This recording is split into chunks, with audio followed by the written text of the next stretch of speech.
madarasada Daarusalaam ee magaalada Ceelbuhu ee gobolka Sanaag ayaa lagu qabtay xaflad lagu maamuusay arday dhamaysatay xifdinta Quraanka Kariimka. Munaasabadan oo si heer sare ah loo soo agaasimay ayaa waxaa ka soo qayb galay mas'uuliyiin ka socotay mu'asasada Al-Minhaaj, bahda waxbarashada ee magaalooyinka Ceelbuhu iyo waliba Xingalool, Culimo Awdiin, gudoomiyihii hore ee gobolka Sanaag, waalidiin, xildhibaano ka tirsan golaha deegaanka ee degmada Badhan iyo qaybaha kala duwan ee bulshada magaalada Ceelbuhu. intii munaasabadani socotay ayaa waxaa la abaalmariyay ardaydii dhamaysatay xifdinta Quraanka Kariimka iyo qowlka Eebe, iyagoo ardaydu ay halkaasi ku soo bandhigeen waxyaabihii ay barteen. waxaana ugu dambeyntii ardayda la guddoonsiiyey abaalmarino iyo weliba shahaadooyin caddaynaya waxa ay barteen. waa maalin weyn oo aad iyo aad u qiimo badan. waa maalin aynu maqraati ka nahay oo sharfayno arday baratay Quraanka Kariimka. ardaydaasi waxa weeyaan Quraanka ayay barteen, cilmi kale oo ah tajwiidkii iyo axkaamtii, fiqigii, caqiidadii,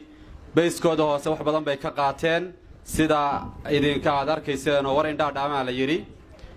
in lagu yidhaahdo ardadaasi waxaasay barteen iyo inaad ka aragto baa maaragtay xaqiiqada u dhow. ardayda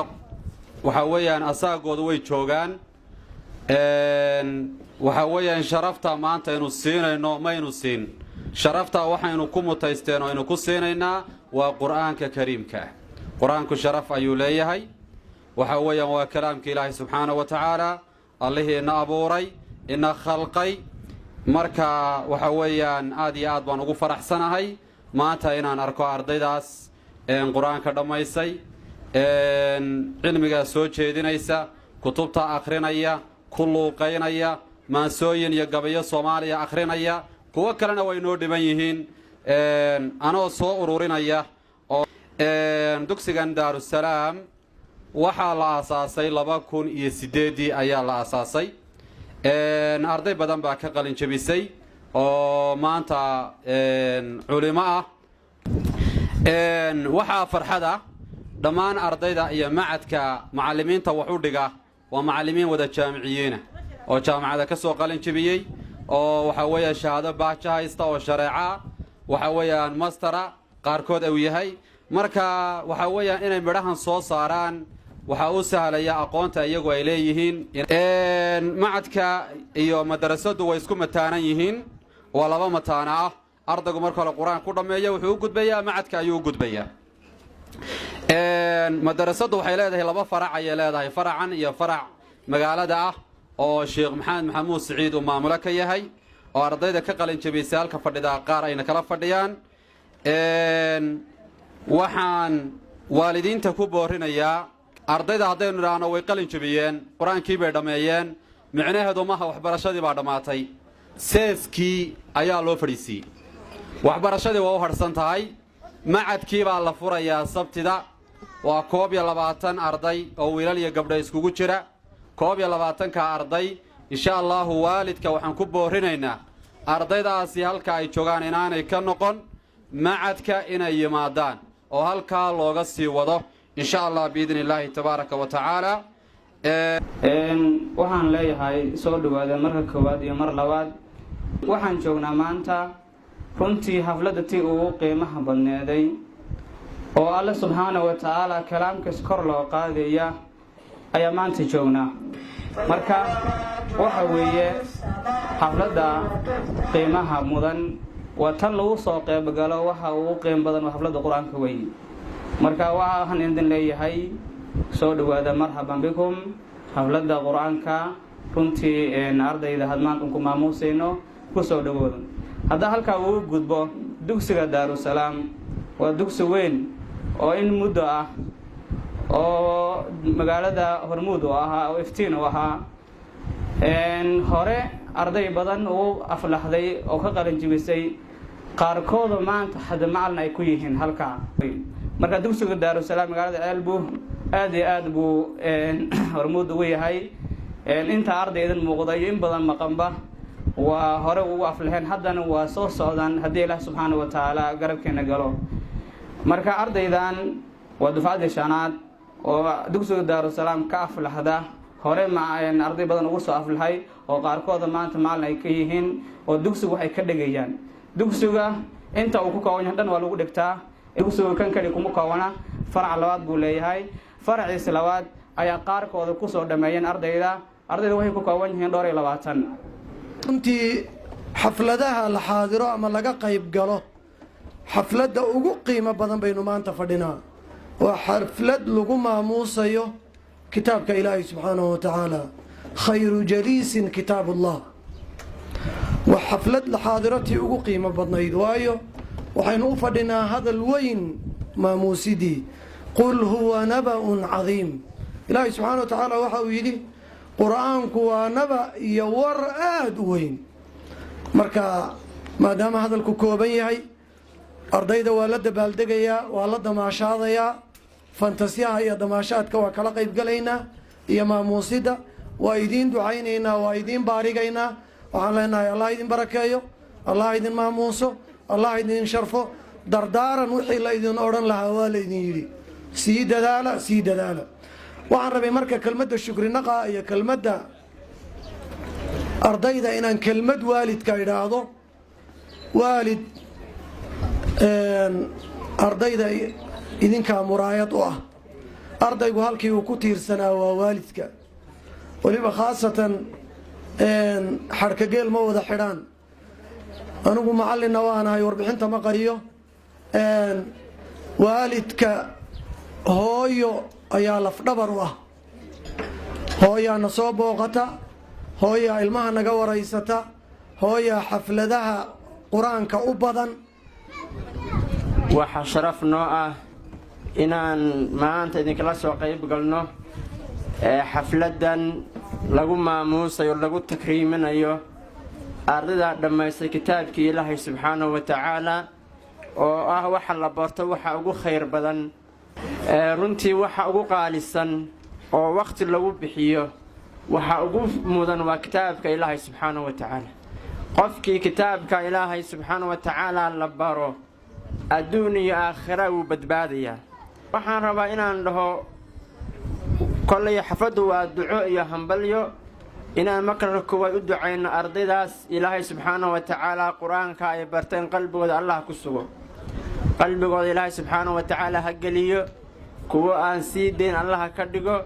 kuwo waalidkood ugu duceeyo oo waxaweyaan u sadaqeeyo allaha ka yeelo xafladdana waxay daaran tahay duco iyo hambalyo weeye in loo duceeyo ardayda qiimaha iyo qaayaha badan ee maanta ka qalin jebinaya wax xaflad loo qabto wixii ugu qiimaha iyo qaayaha badnaa ee kitaabka alle subxaana wa tacaala inay iyaguna sii wataan waxbarashada maanta loogu aflaxaynayo ee aanay sii dayn qur-aanka ayna ku dhiiradaan sidii ay hore ugu socon lahaayeen sidii ay u bedeli lahaayeen macallimiinta maanta xafladda qiimaha iyo qaayaha badan u qabatay oo ay dugsigan uga shaqayn lahaayeen la oran lahaa maanta oo ay tahay bishu 26kii bishii 6aad bay qalin jabiyeen xilligeeda haddii ilahay gartana iyagoo macallimiina inaynu halka ugu nimaadno insha allahu dhammaanteen waan hambalyaynaynaa ardaydan quruxda badan waana u ducaynaynaa ilaahay ha barakeeyo hambalyaan leenahay waxaan kaloo mahad celinaynaa macallimiintii iyo waalidiintii la dadaalay insha allah iyana waxaan leenahay ilaahay ha barakeeyo sidaa loo soo sheegay weeyo raasamaalkii dunida wax ka khayr badan kitaabka ilaahay ma keenin raasamaalkii adduunyada gacanta ku hayaan runtii waa arrin farxad badan mudan waxaana leenahay iyada inana sii dayn baan ku raacsannahay insha allah culimmadii iyo waayeelkii iyo dadkii hore wuxuu yidhi iyo aqoon-yahankii waa dhacdaa in badan ilmuhu markuu qur-aanka dhammeeyo in la yidhaahdo ama maadi aad ama qur-aankii baa dhammaysay insha allah laakiin waxaan rajaynaynaa intanoo culimaha oo cilmiga raacatay oo haddii buxlo xufaada oo haddii ay u soo baxdo aad iyo aad bay dalka wax badan uga bedeli doontaa waa mustaqbalkii dalka waa ku faraxsannahay halkan waxaan uga hambalyaynayaa dhammaan ardayda qur-aanka dhammaysay ee dugsiga daarusalaam waxaan idin leeyahay hambalyo ilaahi subxaana wa tacaala ha idinka dhigo kuwii ku intifaaca cilmigaas aad barateen wax la barto wixii ugu qiimaha badnaa baad barateen oo ah kitaabka ilaahay subxaana wa tacaala insha allah noqda kuwii midhaheeda laydinka arko mar labaad waxaan la dardaarmayaa ardayda waxaan leeyahay halkaa kasii dadaala waxbarashadii awal bay idiin tahay ku dadaala waxaan u soo noqonayaa ardayda waa waano waxa weeye kuwan hadda waxbay barteen oo qur-aankiibay barteen oo xifdiyeen haddana waxaan leeyahay soo barbaara dadaala ha ka hadhina waxaa laydinka rabaa nasiib aad baad u nasiib badan tihiin maanta waa maalintaan u doobsaday in badan qalbigay looyayo aan ku taabay in badan farxad baan dareemayaa farxad saa'idoo daran xafladaan sugaynayo xaflad qaaliyo hufan waxaa la jiboonayaa jawi qaaliyo wacan galad eebbahay unba maanta buuxsho oo sugan ha kaa soominoo ha kaa leexan waalidkii ku tabcay iyo macallimiintiina ilaahay subxaanahu wa tacaala miisaankooda xasanaadka ha ugu daro waxaa wanaagsan ay shaqaysteen waalidku isagu waxaan u malaynayaa waa hadduu ku dadaalo ilmihiisa waa laba dheefood leho aakhirana dee isagu wax ka sugayaa adduunkana dee ilmihii diin la baray baa anfaciisu fiican yahay kolleyba marka waalidka waxaan ku boorinaya waxaan leenahay maasha allah waalidka dadaalay waa ku mahadsan yihiin aqoonta dhabtee adduunka aayaadka diintee iqraa' ka kowtiyo axaadiista nabiga waatay asteeyeen alla garashadiisiyo udgoonna rasuulka asalkana ka kow ah waynu u duceynaa amarkooda mooyee er kale aqoon ma leh ardaynimana waa sharaf aqoontooda raadshaa adduunyada ku xoogsada ha u eegin barashee aakhiraa dambaysee intifaac u sii dhigo bismillaahi raxmaani raxiim waxaan ku bilaabayaa magaca la weyne allahaasoo naxariis guud iyo mid gaaraba naxariista inna badsha rabbika la shadiid ilaahay qabashadiisu way daran tahay innahu huwa yubdi wa yuciid ilaahay isagaa bilaaba khalqiga abuurka khalqiga aakhirana wuu soo celinayaa wahuwa algafuuru lwaduud waa kan dembiga dhaafeeya awliyadiisa jecel dul carshi lmajiid carshiga ilaahay ka iskale weeye ilaahay kii ammaaniya walaaliya weeye facaalun limaa yuriid wuxuu doonana ilaahay kii fuliya hirgeliya weeye faina kalaama allahi bilafdi yudacu وقل يتجلى الله للخلق جارة كما البدر لا يخفى وربك أوضع وليس بمولود وليس بوالد وليس له شب تعالى مصبع وقد ينكر الجميع هذا وعندنا بسم الله anigoo magacaygu yahay amaal maxamed axmed halkan waxaan ka soo jeedinayaa aniga iyo gabdhaha saaxiibadeyda ah su-aalo iyo jawaabo oo ku saabsan fiqiga kuwaasaan ka baranayno dowladda haddana su-aasha ugu horeysa waxaan weydiinayaa muno mal islaam هو الدين الذي بعث الله به سيدنا محمد صلى الله عليه وسلم بهداية الناس وسعادتهم. ما معنى أشهد أن لا إله إلا الله؟ معناه أعتقد أن الله واحد لا شريك له في عبادته ولا في ملكه. ما معنى أشهد أن محمد رسول الله؟ معناه أعتقد أن سيدنا محمد رسول الله لجميع خلقه ويجب طاعته فيما أمر وتصديقه فيما أخبر واجتنب ما نهى عنه وزجرني. ما معنى إقام الصلاة؟ معناه فعل الصلوات الخمس. macallimiinta iyo ardayda iyo waalidiinta iyo dhammaan mashruuc kastaba kolley dad baa wada ee dadka mashruuca wadahan howlwadeenka ka ah dhammaantood waa u mahad celinayaa dadku nimco weeye nimcana waa lagu shukriyaa dad wanaagsan oo muslima oo aqoon leh oo maaragtay wax baranaya dee shukri bay madan yihiin waa u shugurnaa mahad celinaynaa boqolkiiba boqol. الحمد لله الذي جعل للجنة أبوابا وللبر أسبابا وللخير أحبابا والإحسان أربابا ثم الصلاة والسلام على خير الورى. أما بعد فلك عظيم تصبح فيها المجورات وتتنسل فيها الرحمات طلاب كأنهم النجوم معلمونهم المضيون حفل تشرق شمسه فرحة فيعقبه القمر مرحة تبارك من أبدع خلقه فلا الشمس ينبغي لها أن تدرك القمر ولا الليل سابق النهار وكل في فلك يسبحون. النون الساكن والتويم كم حالة لهما؟ لهما 4 حالات: الإظهار والإدغام والإخفاء والإقلاب. ما حد الإظهار لغة واصطلاح؟ أما لغة فهو البيان، وأما اصطلاح فهو إخراج كل حرف من مخرجه من غير قلنا. كم حروف الإظهار وما هي؟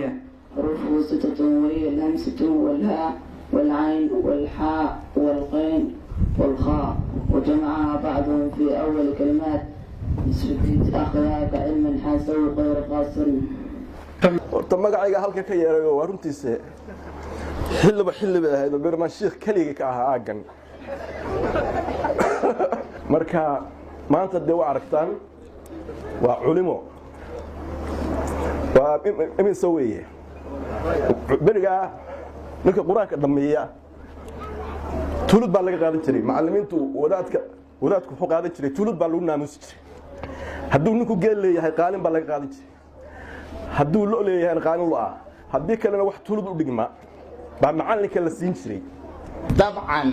halka maxaadirooyin dhammaystiran ardadii su'aalaha iyo jawaabaha isweydiinayay ee gabdhaha ahaa haddii ay maxaadiro intaa ka dhigaan waa maxaadiro dhammaystiran oo dadka waaweyn anfacaysa. waxaan leeyahay machadka ardada ha loo daayo markaa waxaan leeyahay ardayda